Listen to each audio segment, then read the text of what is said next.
Hi అండి అందరికీ, welcome to Arvind logs. నాకు తెలిసిన కొన్ని విషయాలు అయితే మీతో షేర్ చేసుకుంటున్నానండి. టాపిక్ వచ్చేసి అంబేద్కర్ గురించే అండి.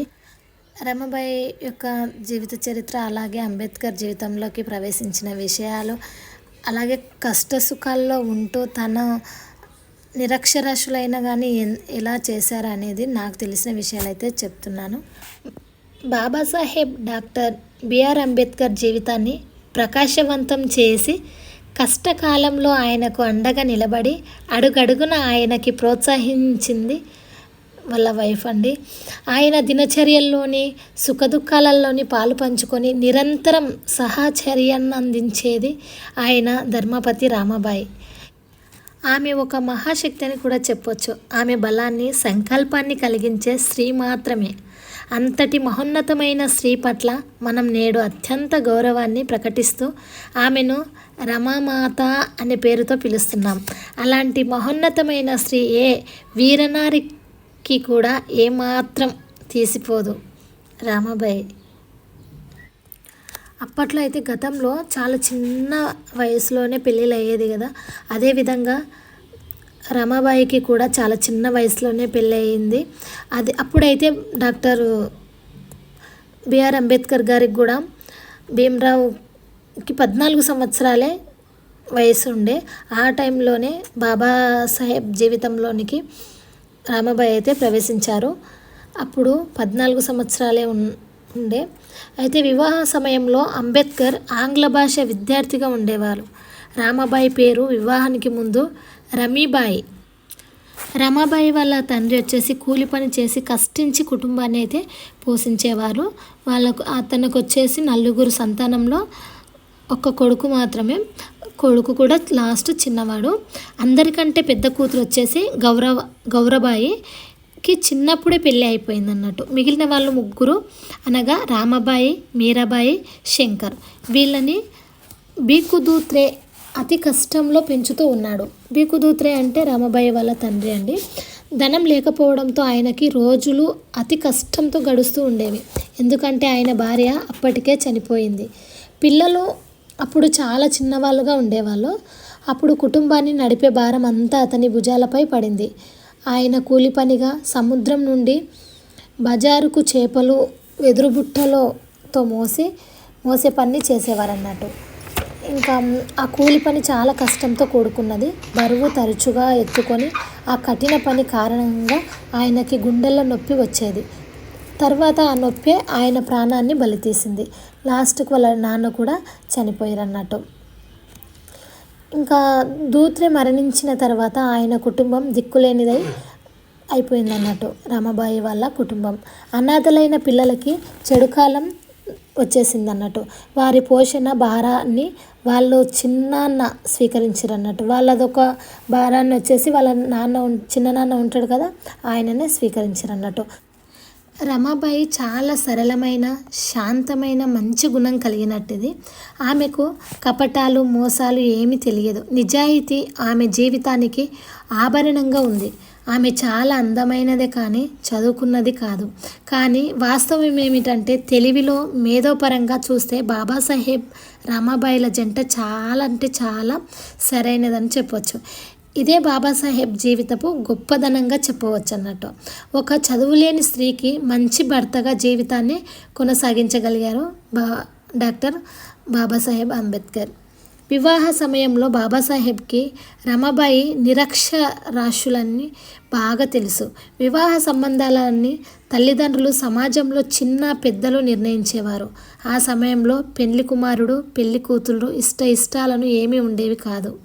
వివాహ సమయంలో బాబాసాహెబ్ ఇలా నిశ్చయించుకున్నారు. అదేమిటంటే రామాబాయి చదువుకోకపోయినా పర్లేదు, నేను స్వయంగా కష్టపడి ఆమెకు చదువు నేర్పుతాను.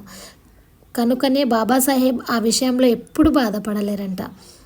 భీమరావు రామాబాయికి చదువు నేర్పేందుకు తన వైపు నుండి తీవ్రమైన ప్రయత్నాలు చేశారు. కానీ రమాబాయి చదువుకునేందుకు ఆసక్తి చూపలేరంట. బాబాసాహెబ్ ఎంత ప్రయత్నించినా కూడా సామాన్యమైన అక్షర జ్ఞానం తప్ప ఆమె ముందుకెళ్ళలేకపోయిందన్నట్టు. ఆమె చాలాసార్లు ప్రాథమికమైన పుస్తకాలు, సంచి, పలక తీసుకొని వెళ్ళేది. కానీ అవన్నీ వ్యర్థమయ్యాయంట. ఇంకా రామాబాయి తాను అంతగా చదువుకోకపోయినా తన భర్త అపారమైన మేధ సంపత్తితో విద్యావేత్తగా ఉండడాన్ని చూసి మాత్రం చాలా సంతోషించేదంట. అయితే గర్వపడేది కూడా. ఇంకా అలా భర్తను చూసి బాగా చదువుకున్న ఆడవాళ్ళకి కూడా తన భర్త పాండిత్యాన్ని గురించి తెలియజేసి వాళ్ళని హతాశులను చేసేవారంట రమాబాయి. అయితే బాబాసాహెబ్ అనేకసార్లు ప్రాథమిక తరగతుల పుస్తకాలు తీసుకొని రమాబాయితో చదివించాలని మస్తు ప్రయత్నం చేసేవారంట. కానీ అవన్నీ వ్యర్థమయ్యాయంట. ఇంకా అయితే బాగా కష్టపడిన తర్వాత బాబాసాహెబ్ ఆమెకు సంతకం చేయడం నేర్పించారంట. ఇంకా లాస్ట్కి అయితే సంతకం చేయడం అయితే నేర్పించారు. అయితే బాబాసాహెబ్ అమెరికాలో ఉన్న సమయంలో రామాబాయి పత్రికలలోని పెద్ద పెద్ద అక్షరాలను చదవడం నేర్చుకుందంట. ఇంకా అయితే అక్షర జ్ఞానంతో పోలిస్తే రామాబాయి మానసికంగా చాలా తెలివైనది. అయితే బాబాసాహెబ్ని ఆమె ఎల్లప్పుడూ సాహెబ్ అనే సంబోధనతో పిలుస్తూ ఆయన పట్ల తన గౌరవాన్ని వ్యక్తపరిచేవారంట. అయితే బాబాసాహెబ్ కూడా ఆమెను ప్రేమగా రాము అని పిలుస్తుండేవారంట. దూర ప్రాంతాలలో ఉన్నప్పుడు రాము అని సంబోధించి రాసేవారంట. ఇంకా అప్పుడైతే లెటర్లు అట్లా రాసేది కదా, రాము అని రాసేవారంట. దీనికి బట్టి బాబాసాహెబ్కి భార్య పట్ల ఉన్న అంతులేని ప్రేమ, స్నేహం. బాబాసాహెబ్ అయితే తన తుదిశ్వాస వరకు విద్యతో తన సంబంధాన్ని చాలా దృఢంగా పెనవేసి ఉంచారంట. పగలైనా, రాత్రైనా, ఎండైనా, చలైనా, ఆరోగ్యంగా ఉన్నా లేక అనారోగ్యంతో ఉన్నా, ఆకలితో ఉన్నా లేక కడుపు నిండా భోజనం చేసి ఉన్నా నిరంతరం ఆయన అయితే అధ్యయనంలోనే ఇలా నిమగ్నమై ఉండేవాళ్ళంట. అలాంటి ప్రపంచ మేధావి, భారత రాజ్యాంగ నిర్మాత, అణగారిన దళితుల, స్త్రీల హక్కుల పరిరక్షకుడు ఆయన బాబా సాహెబ్ డాక్టర్ బిఆర్ అంబేద్కర్ జీవన సహచారిగా జీవితాన్ని గడిపిన రమాబాయి అంబేద్కర్ జీవితం అందరికీ సదా స్మరణీయమని చెప్పొచ్చు. ఇంకా భీమరావు బాబాసాహెబ్ అంబేద్కర్ గారి ఎట్లా అంటే అందరు సోదరులకెల్లా ఎర్రగా, శక్తి కలిగి, దీర్ఘకాయునిగా ఇట్లా అందంగా ఉండేవాళ్ళంట. అయితే అందరికంటే చిన్నవారు కావడం వల్ల సుబేదారు అంటే బాబాసాహెబ్ని ప్రేమగా గారభంగా చూసుకునేవాళ్ళంట. అయితే బాబాసాహెబ్ గారికి సరిపోయే అందమైన గుణవంతురాలైన అమ్మాయిని చూసి చేయాలని ఎప్పుడూ ఆయన కోరిక అంట. అలాంటి అమ్మాయి కోసం ఆయన వెతుకుతూ ఉన్నాడంట. అయితే ఆయన రామాబాయి కంటే ముందు 2 అమ్మాయిలు చూసిండంట. అయితే వాళ్ళ తల్లిదండ్రులతో కూడా సంబంధం నిశ్చయం చేయించుకుంటానని కూడా చెప్పి ఉన్నారన్నట్టు. ఇంకొచ్చేసి రామాబాయి పైన కనపడిందంట. ఇంకా వాళ్ళకి అంబేద్కర్ గారికి ఇంకా రామాబాయినే చేయాలని ముందే నిర్ణయించారు కదా, ఇద్దరినైతే చూసిరు. ఇంకా వాళ్ళకు అంటే ఏదో అంటే కొంచెం అయితే నమ్మకాన్ని ఇచ్చారు కదా, మేమే చేసుకుంటామని. అలా చెప్పినందుకైతే వాళ్ళకి జరిమానా ఉంటుంది కదా, అట్లా జరిమానా కూడా కట్టించారంట. 5 రూపాయలు. ఆ టైంలో అయితే అవి ఎక్కువనే కదా, వాళ్ళకు 5 రూపాయలు కూడా చెల్లించి ఇంకా రామ్జీ సుబేదారు జరిమానా కట్టి కూడా రమాబాయిని కోడలుగా తన ఇంటికి తెచ్చుకోవాలని నిర్ణయాన్ని మాత్రం వదలలేదన్నట్టు. సుబేదారు రామ్జీ దృఢ సంకల్పం కలిగినవాడు. ఈ విధంగా రామాబాయి బాబాసాహెబ్ జీవితంలోకి ప్రవేశించిందన్నట్టు. ఇంకా వివాహ స్థలంగా బాయికల్లా అంటే ముంబై నగరంలోనే అది చేపల బజారుని నిర్ణయించారంట. అక్కడ ఖాళీ స్థలంలో కప్పు కింద మూలన అమ్మాయి తరపు వారు, మరోవైపు అబ్బాయి తరపు వారు జమకూడిరన్నట్టు. ఆ కప్పు కింద మురికి నీరు చెడు వాసనతో ప్రవహిస్తూ ఉందంట. అక్కడి అరుగున బెంచ్గా ఉపయోగించారంట. అరుగు ఉంటుంది కదా, అదే అరుగును బెంచ్గా ఉపయోగించి వివాహం చాలా మంచిగా ఆనందంగా ఉత్సాహంగా జరిగిపోయింది.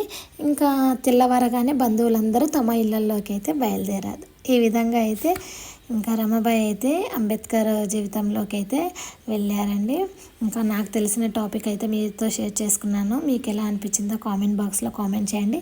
ఏమైనా తప్పుగా చెప్పి ఉంటే ఆ మిస్టేక్ని కూడా కామెంట్ బాక్స్లో కామెంట్ చేయండి. నేనైతే సరి చేసుకుంటాను. ఓకేనా? నా ఛానల్ని ఇంకా సబ్స్క్రైబ్ చేసుకొని వాళ్ళు సబ్స్క్రైబ్ చేసుకోండి. నాకు తెలిసిన విషయాలు అయితే మీతో షేర్ చేసుకుంటాను. ఓకేనా? థ్యాంక్ యూ అండి. అందరికీ సపోర్ట్ చేసిన ప్రతి ఒక్కరికి థ్యాంక్ యూ సో మచ్. ఒక్క లైక్ అయితే చేయండి. ఓకేనా? Thank you. Bye bye.